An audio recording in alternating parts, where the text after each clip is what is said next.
Sharavati pump storage ಇದರ ಬಗ್ಗೆ ಜನರಿಗಿರ್ತಕ್ಕಂಥ ಒಂದಿಷ್ಟು ತಪ್ಪು ಕಲ್ಪನೆಗಳಿದ್ದಾವೆ. ಹಾಗೆ ಸತ್ಯದ ಅನಾವರಣ ಇದಾಗಬೇಕು. ಇದರ ವಾಸ್ತವತೆ ಏನು ಅನ್ನೋದು ಗೊತ್ತಾಗಬೇಕು. ಬಹುಶಃ ಈಗಾಗಲೇ ಮುದ್ರಿತವಾಗಿರ್ತಕ್ಕಂಥ ಅನೇಕ ಕರಪತ್ರಗಳು, ಬೇರೆ ಬೇರೆ ಪತ್ರಗಳು ಬೇರೆ ಬೇರೆ ಕಡೆಗೆ ಹೊರಟಿವೆ. ಆದರೆ ಸತ್ಯವನ್ನು ಅದರಲ್ಲಿ ಮರೆಮಾಚಿ ಹೊರಟಿದೆ. ಇವತ್ತಿನವರೆಗೆ ಇಡೀ ದೇಶದಲ್ಲಿ ಇಂತಹ ಭೂಗತ ಪಂಪ್ ಸ್ಟೋರೇಜ್ ಯಾವುದೂ ಆಗಲಿಲ್ಲ. ವಾರಾಹಿಯನ್ನು ಮಾಡಿದ್ದೇವೆ, ಇನ್ನೊಂದು ಕಡೆ ಮಾಡಿದ್ದೇವೆ ಅಂತ ಹೇಳ್ತಾರೆ, ಇನ್ನೊಂದು ಕೇರಳದ ಒಂದು ಕಡೆಗೆ ಮಾಡಿದ್ದೇವೆ ಅಂತ ಹೇಳ್ತಾರೆ.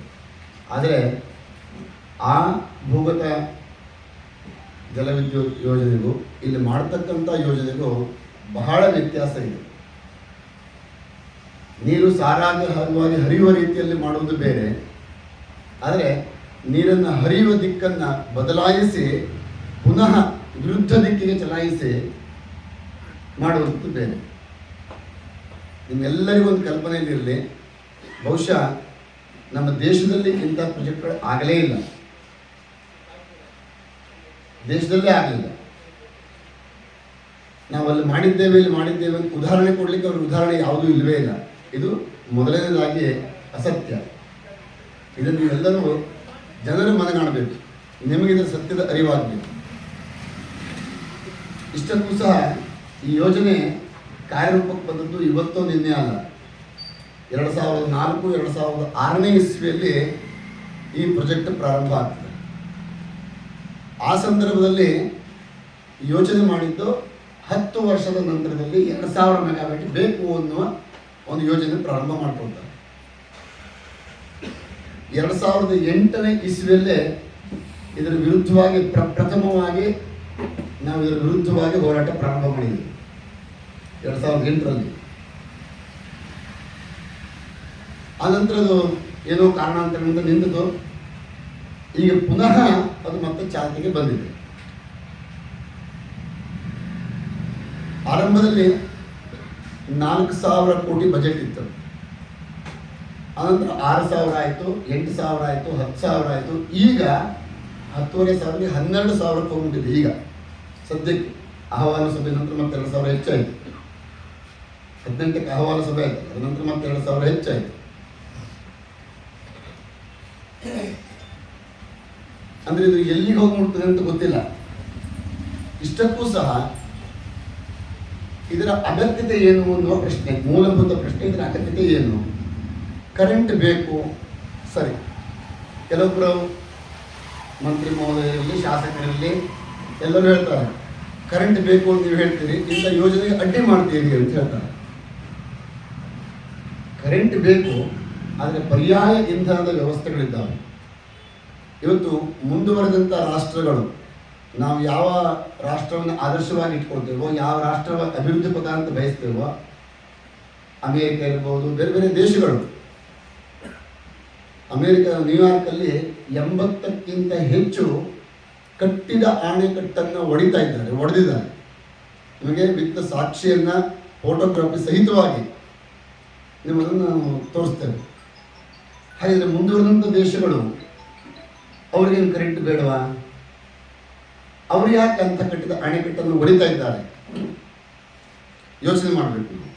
ಅದನ್ನು ಒಡೆದು ಪ್ರಕೃತಿಯನ್ನು ರಕ್ಷಣೆ ಮಾಡಿಕೊಳ್ಬೇಕು. ಅದಿಲ್ವಾದರೆ ಮುಂದಿನ 50 ವರ್ಷ 100 ವರ್ಷದಲ್ಲಿ ನಮ್ಮ ಮಕ್ಕಳು ಮೊಮ್ಮಕ್ಕಳು ಬೆನ್ನಿಗೆ ಆಕ್ಸಿಜನ್ ಹಾಕೊಂಡು ತಿರುಗಬೇಕಾಗ್ತದೆ ಉಸಿರಾಟಕ್ಕೆ.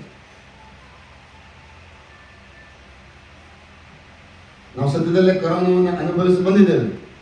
ಕೊರೋನಾದ ಮುಗಿಯುವ ಅಂತಿಮ ಘಟ್ಟದಲ್ಲಿ ಆಕ್ಸಿಜನ್ಗಾಗಿ ಎಷ್ಟು ಪರದಾಟ ಮಾಡಿದ್ವಿ. ಬಹುಶಃ ಎಲ್ಲರೂ ಸಹ ನೀವು ಆ ಸತ್ಯ ಚಿತ್ರಣವನ್ನು ನೋಡಿದ್ದೀರಿ ಅಲ್ವಾ? ಎಲ್ಲವನ್ನೂ ಅನುಭವಿಸಿದ್ದೀರಿ ಆ ಸಂದರ್ಭದಲ್ಲಿ. ಆದರೆ ಪ್ರಕೃತಿದತ್ತವಾಗಿರ್ತಕ್ಕಂಥ ಈ ಶುದ್ಧ ಪರಿಸರವನ್ನು ಹಾಳು ಮಾಡಿ ಏನನ್ನೋ ಸೃಷ್ಟಿ ಮಾಡುವಂಥ ಅಗತ್ಯತೆ ಏನಿದೆ? ಮುಂದುವರೆದಂಥ ದೇಶಗಳಲ್ಲಿ ಅಂತಹ ಕಟ್ಟಿದಂಥ ಅಣೆಕಟ್ಟುಗಳನ್ನೇ ಒಡೆದು ನೈಜ ಪ್ರಕೃತಿಯನ್ನು ಉಳಿಸ್ಕೊಳ್ಳಿಕ್ಕೆ ಪ್ರಯತ್ನ ಮಾಡ್ತಾ ಇದ್ದಾರೆ. ಅಮೇರಿಕಾವನ್ನು ಸೇರಿದಂತೆ ಯುನೆಸ್ಕೋ 7 ದೇಶಗಳು, ಪಾಶ್ಚಿಮಾತ್ಯ ದೇಶಗಳು, ಪ್ರಬಲ ರಾಷ್ಟ್ರಗಳು ನಮ್ಮ ಭಾರತಕ್ಕೆ ಈ ಪಶ್ಚಿಮ ಘಟ್ಟ ಸಹ್ಯಾದ್ರಿ ತಪ್ಪಲು ಅಂತ ಹೇಳ್ತೇವೆ, 1600 ಕಿಲೋಮೀಟರ್ ವ್ಯಾಪ್ತಿಯ 6 ರಾಜ್ಯಗಳುಳ್ಳಂಥ ಈ ಭಾಗಕ್ಕೆ ಪ್ರತಿ ವರ್ಷವೂ ಸಹ ಇಲ್ಲಿ ಸಸ್ಯ ಸಂಕುಲವನ್ನು ಬೆಳೆಸಲಿಕ್ಕಾಗಿ ಕನಿಷ್ಠ 600 ಕೋಟಿಯಿಂದ 2,000-2,500 ಕೋಟಿವರೆಗೂ ಪ್ರತಿ ವರ್ಷ ಕೊಡ್ತಾ ಇದ್ದಾರೆ ದುಡ್ಡನ್ನು. ಪ್ರತಿ ವರ್ಷ ಈ 25 ವರ್ಷಗಳಿಂದ ಲೆಕ್ಕ ಇಟ್ಕೊಳ್ಳೋ, ಭಾಳ ಹಿಂದೆ ಹೋಗೋದು ಬೇಡ, ಪ್ರತಿ ವರ್ಷ ನೀಡ್ತಾ ಇದ್ದಾರೆ. ಹಾಗಿದ್ರೆ ಆ ದೇಶ ಕೊಟ್ಟಿದ್ದು ಯಾಕೆ? ಹಣ ಕೊಟ್ಟಿದ್ದು ಲೂಟಿ ಮಾಡ್ಲಿಕ್ಕ?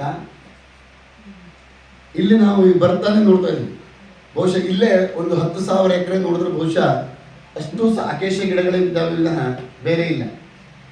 ನಮ್ಮಲ್ಲಿದೆ ಪ್ರಾಣಿಗಳು ನಾಡಿಗೆ ಬರ್ತಾ ಇದ್ದಾವೆ, ಮಂಗಗಳ ಕಾಟ, ಹಂದಿ ಕಾಟ ಅಲ್ವಾ, ಹಾವುಗಳು ಬರ್ತಾ ಇದ್ದಾವೆ.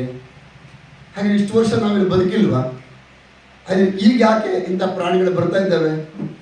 ಒಮ್ಮೆ ಯೋಚನೆ ಮಾಡಿ. ನಿಮಗೆ ಜನರ ಮೂಲಭೂತ ಸಮಸ್ಯೆ ಇದು. ನಿಮಗೆ ಡ್ಯಾಮ್ಗಿಂತ ಮುಂಚಿತವಾಗಿ ಮೂಲಭೂತ ಸಮಸ್ಯೆ ಇದೆ ಅಲ್ವಾ? ಯಾಕಂದ್ರೆ ತೋಟಗಾರಿಕೆ ಮಾಡ್ಕೊಂಡಿರ್ತೀರಿ, ಗದ್ದೆ ಮಾಡ್ಕೊಂಡಿರ್ತೀರಿ, ನಿಮ್ಮ ಕೃಷಿ ಮಾಡ್ಕೊಂಡಿರ್ತಕ್ಕಂಥವ್ರು. ಹಾಗೆ ಇದು ಯಾಕೆ ಬರ್ತಾ ಇದೆ? ನಾವು ಯೋಚನೆ ಮಾಡಬೇಕು. ಅರಣ್ಯ ನಾಶ ಆಗ್ತಾ ಇದೆ.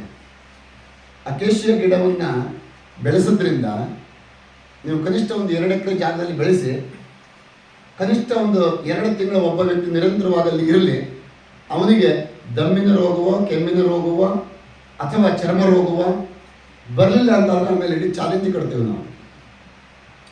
ಆ ಜಾಗದಲ್ಲಿ ಪ್ರಾಣಿಗಳನ್ನು ಬಿಡಿ, ಸರೀಸೃಪಗಳನ್ನು, ಹಾವುಗಳನ್ನು ಬಿಡಿ ಅಥವಾ ಪಕ್ಷಿಗಳನ್ನು ಬಿಡಿ, 1 ನಿಮಿಷ ಆ ವಾತಾವರಣದಲ್ಲಿ ಇರೋದಿಲ್ಲ. ನೀವು ಬಹುಶಃ ಇಲ್ಲಿ ನಡೀತಕ್ಕಂಥ ಇಲ್ಲಿ ಗುಡ್ಡದಲ್ಲೇ ಇದೆ ಅಕೇಶಿಯ ಗಿಡಗಳು ಎಲ್ಲ ಇದೆ ಅಲ್ವಾ? ಅಲ್ಲಿ ಯಾವ ಪ್ರಾಣಿಗಳಿದ್ದಾವೆ ನೋಡ್ಲಿಕ್ಕೆ ಕಾಡು ಕಂಡಂಗೆ ಆಗ್ತದೆ, ಹಸಿರು ಕಾಣ್ತದೆ. ಆದರೆ ಯಾವುದಾದ್ರೂ ಸಹ ಪ್ರಾಣಿಗಳು ಇರ್ತಾವ, ಮಂಗಗಳಿರ್ತಾವ? ಯಾವುದೂ ಇರಲಿಕ್ಕೆ ಸಾಧ್ಯ ಇಲ್ಲ. ಎಲ್ಲವೂ ಸಹ ಅವರ ಆಹಾರವನ್ನು ಹುಡುಕಿಕೊಂಡು ನಗರ ಪ್ರದೇಶಗಳಿಗೆ ಬರುವ ಪರಿಸ್ಥಿತಿ ಆಗಿದೆ, ನಮ್ಮ ತೋಟಗಳಿಗೆ ನುಗ್ಗುವ ಪರಿಸ್ಥಿತಿ ಆಗಿದೆ. ಯಾವ ಯುನೆಸ್ಕೋ ಇಲ್ಲಿಯ ಪರಿಸರ ರಕ್ಷಣೆಗಾಗಿ, ಕಾಡಿನ ರಕ್ಷಣೆಗಾಗಿ ಹಣವನ್ನು ನೀಡಿದೆಯೋ ಅಲ್ಲಿಯೂ ಸಹ ಕಳ್ಳಾಟ ನಡೀತಾ ಉಂಟು. ಅಲ್ಲಿಯೂ ಸಹ ಹಣ ತಿನ್ನುವಂಥ ವ್ಯವಸ್ಥೆ ನಡೀತಾ ಉಂಟು. ಅಕೇಶಿ ಗಿಡ ನಿಟ್ಟಲ್ಲಿ ಬಹುಶಃ 3 ವರ್ಷ, ಈ ವರ್ಷ 100, ಒಂದ್ಸಲ 100 ಹಾಕ್ಬೋದು, 3 ವರ್ಷ ನೆಡೋ ಕೆಲಸ ಇಲ್ಲ, ಅದು 200 ಆಗಿರ್ತದೆ, ಲೆಕ್ಕ ಕೊಟ್ಟರೆ ಆಯ್ತು. ಅದ್ರ 3 ವರ್ಷ ಮತ್ತೆ 400 ಆಗಿರ್ತದೆ, ಅದು ಲೆಕ್ಕ ಕೊಟ್ಟರೆ ಆಯ್ತು. ನೆಡೋ ಕೆಲಸವೂ ಇಲ್ಲ, ದುಡ್ಡು ಬರ್ಕೊಳ್ಳೋದು. ನಮ್ಮ ಗೇರ್ಸಪ್ಪಲ ಒಂದು ಭಾಗದಲ್ಲಿ, ಅರಣ್ಯ ವಲಯದ ಒಂದೇ ಭಾಗದಲ್ಲಿ 18 ಕೋಟಿ 20 ಕೋಟಿ ಬರೀ ಗಿಡ ನೆಡುವ ಸಲುವಾಗಿ ಬರ್ತಾ ಇದೆ. ಎಲ್ಲಿ ನೆಟ್ಟಿದ್ದಾರೆ ತೋರಿಸೋಣ. ಒಂದು ಕಡೆ ಆದರೂ ಸಹ ಅರಣ್ಯವನ್ನ, ಹಣ್ಣು ಹಂಪಲ ಗಿಡಗಳನ್ನ ಅಥವಾ ಜೀವ ಸಂಕುಲಗಳಿಗೆ ಅನುಕೂಲಕರವಾಗಿರ್ತಕ್ಕಂಥ ಗಿಡ ನೆಟ್ಟಿರ್ತಾರೆ? ಇಲ್ಲ. ಇದನ್ನು ಯಾಕೆ ಹೇಳ್ತೀವಿ ಅಂತಂದ್ರೆ, ಯುನೆಸ್ಕೋ ಅವರು ಕೊಟ್ಟಿರ್ತಕ್ಕಂಥದ್ದು ನಮ್ಮ ಈ ಪಶ್ಚಿಮ ಘಟ್ಟ ರಕ್ಷಣೆಗಾಗಿ.